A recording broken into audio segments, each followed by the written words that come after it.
Good morning student. आज हम लोग तृतीय खंड का लेसन 8 पढ़ेंगे। आज हम लोग तृतीय खंड का लेसन 8 पढ़ेंगे। आप सभी लोग पेज नंबर 96 निकाल लीजिए। सभी बच्चे किताब खोल लें, पेज नंबर 96 निकाल लें। निकाल लिया होगा सभी बच्चों ने। अब देखो बेटा, आज हम लोग पढ़ेंगे पर्यावरण और प्रदूषण का जनजीवन पर प्रभाव। तो सबसे पहले हम जान लें पर्यावरण क्या है, प्रदूषण क्या है और उसका हमारे जीवन में क्या प्रभाव पड़ता है, उसका मनुष्य जीवन में क्या प्रभाव पड़ता है। तो सबसे पहले हम जान लें पर्यावरण का क्या अर्थ है, पर्यावरण किसे कहते हैं। देखो बेटा, पर्यावरण 2 शब्दों से मिलकर बना है। पर धन आवरण, समझ में आया। पर्यावरण का संधि कर दिया जाए तो पर्यावरण 2 शब्दों से मिलकर बना है। परिधन आवरण, परि का अर्थ होता है चारों तरफ और आवरण का अर्थ होता है ढकना। समझे, परि का अर्थ होता है चारों ओर और आवरण का अर्थ होता है ढकना।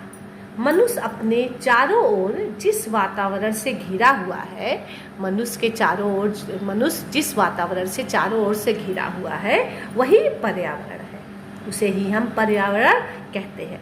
अब मनुष्य चारों तरफ किस चीज़ों से घिरा हुआ है।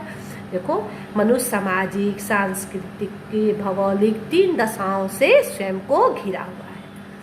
तो इन सभी चीज़ों को मिलकर के हम पर्यावरण बनाते हैं। ये सब चीज़ें मिलकर के एक पर्यावरण का निर्माण करती हैं। अब देखो, पर्यावरण तो हम समझ गए। अब पर्यावरण प्रदूषण क्या है। अब हम ये जाने कि पर्यावरण प्रदूषित कैसे होता है, पर्यावरण प्रदूषण क्या है।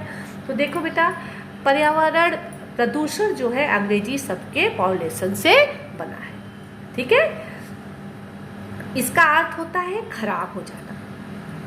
अतः प्रदूषण शब्द का शाब्दिक अर्थ होता है दूषित या खराब हो जाना। जब पर्यावरण के उपयोगी तत्व नष्ट हो जाते हैं तो वही प्रदूषण कहलाता है। प्रदूषण के कारण पर्यावरण में उपयोगी स्वरूप समाप्त हो जाता है। जो उसका उपयोगी स्वरूप है वह समाप्त हो जाता है। पर्यावरण के उपयोगी और कल्याणकारी प्रभावों का नष्ट हो जाना ही हम क्या कहते हैं, पर्यावरण होता है। तो इसको सिंपल भाषा में समझ जाएं कि जब हमारा पर्यावरण दूषित हो जाता है, उसका संतुलन बिगड़ जाता है, तो उसे ही हम क्या कहते हैं, पर्यावरण प्रदूषण कहते हैं। उसे हम क्या कहते हैं, पर्यावरण प्रदूषण कहते हैं। अब देखो बेटा, अब इसमें दिया है, सबसे पहले इसके बाद हम ये पढ़ लें कि पर्यावरण प्रदूषण के प्रकार पढ़ लें। इसके पहले हम जान जाए, पहले तो हम पढ़ लिए पर्यावरण का क्या अर्थ है, पर्यावरण प्रदूषण क्या है, पर्यावरण कैसे प्रदूषित होता है। तो पर्यावरण कैसे प्रदूषित होता है, इसके अनेक कारण हैं। देखो, आज अंधाधुंध विकास होता जा रहा है, जनसंख्या बहुत अधिक बढ़ती जा रही है। दूसरा, रासायनिक तत्वों का वायुमंडल में मिलना है। अनेक तरह के रासायनिक तत्व जो है वो क्या कहता है, फैक्ट्रियों से, हर जगह से निकल करके वो वायुमंडल में फैल जाते हैं। इससे हमारा पर्यावरण प्रदूषित होता है। हम प्रकृति से छेड़छाड़ कर रहे हैं, वनों को, जंगल के लकड़ियों को काट रहे हैं, इससे हमारा पर्यावरण प्रदूषित होता है। जैसे कि अनेक तरह हम कूड़ा करकट इधर फैला देते हैं इधर उधर, उससे हमारा पर्यावरण प्रदूषित होता है। तो इस प्रकार से पर्यावरण प्रदूषण के अनेक कारण हैं, वो हम अभी आप लोग को आगे भी पढ़ाएंगे।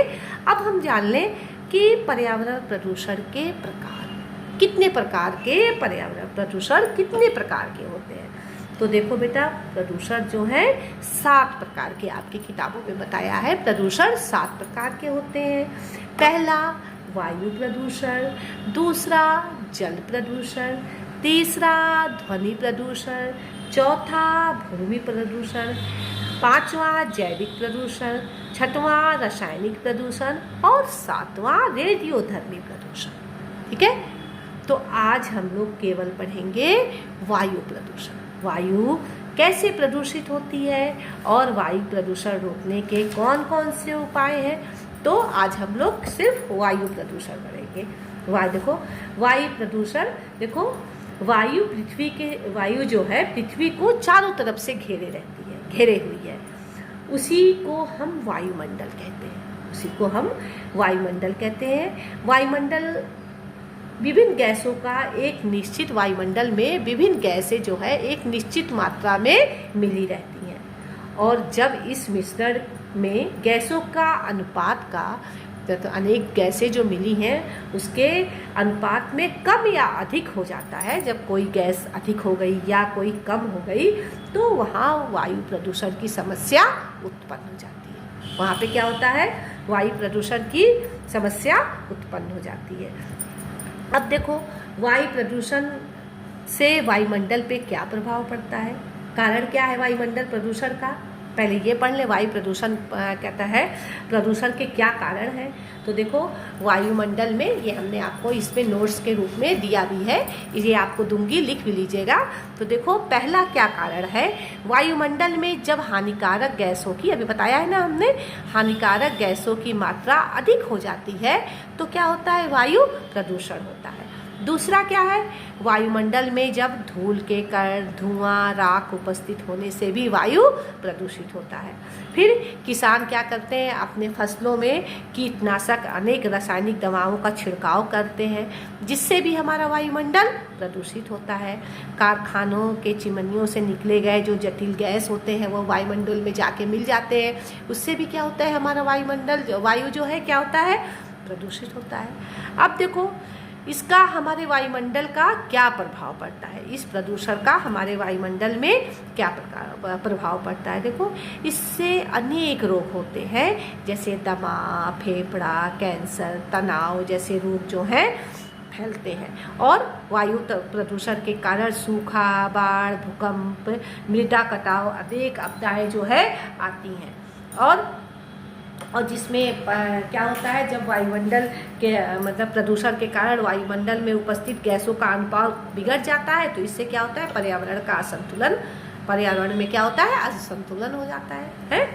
तो इस तरह से एक और हम देखते हैं क्या, वायुमंडल में ग्रीन हाउस गैसों की मात्रा में वृद्धि होने के कारण पृथ्वी का तापमान में लगातार क्या हो रही है, वृद्धि हो रही है। जो जोन जो होता है उसमें वो छेद होने के कारण से वे तमाम तरह के जो है इसमें गर्मी और उससे तपन होने लगती है। अब इसको रोकने के लिए हमें क्या करना चाहिए, देखो इसके रोकने के क्या उपाय हैं। देखो, कारखानों के चिमनियों को ऊंची ऊंची चिमनियाँ बनाई जाए, हैं, और दूसरा, कारखाने नगर से दूर बनाए जाए, हैं। तीसरा, वाहन जो धुआं धक्कर देता है उस पर रोक लगाया जाए, हैं। बड़े पैमाने पे वृक्षारोपण करा जाए। वृक्ष क्या करते हैं, हमारे वायुमंडल में उपस्थित कार्बन डाइऑक्साइड को क्या करते हैं, ग्रहण कर लेते हैं और ऑक्सीजन को छोड़ते हैं, तो हमें अधिक मात्रा में ऑक्सीजन मिलेगी, हैं। और कीटनाशक का प्रयोग पे रोक लगाया जाए, जो खेतों में कीटनाशक रासायनिक पदार्थ का प्रयोग किया जाता है उस पर रोक लगाया जाए। देखो, तमाम तरह के आजकल अणु बम का प्रयोग होता है, विस्फोट करके उसका किया जाता है, इस पे रोक लगाया जाए। ये सब कूड़ा करकट खुले स्थानों पे ना फेंका जाए। समझ में आया। तो देखो बेटा, अब तुमको ऐसे ही नोट्स बनाना है कि पहले वायु प्रदूषण के कारण वायु प्रदूषण का क्या प्रभाव पड़ता है और इसको रोकने के उपाय। तो ऐसे हमने वायु का बताया, ऐसे जल का, ऐसे ध्वनि का, इसका सबका अलग अलग लिखना है। तो आज के नोट्स में आज मैं भेजूंगी आप लोग को, तो ये कुछ आप लोग को मैं कल भेज दूंगी, मतलब कुछ आज भेज दूंगी, 4 तारीख को भेज दूंगी, और कुछ जो है मैं 5 को भेज दूंगी। तो 2 दिन में इसका मैं वीडियो आप लोग को भेज दूंगी, और नहीं होगा अगर मैं कर लूँगी तो दोनों एक साथ ही भेज दूंगी। तो ये आप कर लीजिएगा, ठीक है। और किसी को कुछ समझ में नहीं आएगा तो आप, लेकिन ये नोट्स जो है ये आप किताब में इस तरह से बना लेंगे कि इसमें सारे अति लगी भी लघु है और सारे इसमें आपको क्वेश्चन नोट्स मिल जाएंगे। तो इसको जिस तरह हमने बनाया है इसको इसी तरह से आप किताब कॉपी पे अपने सारे बच्चे उतार लेंगे। बेटा, सारे नोट्स आप लोग का हम देखेंगे स्कूल खुलने के बाद। मैं इतना मेहनत करके आप लोग को बनवा रही हूँ, तो आप इसको सारे इसी तरह से अपने कॉपी पे उतार लीजिएगा, ठीक है। Thank you.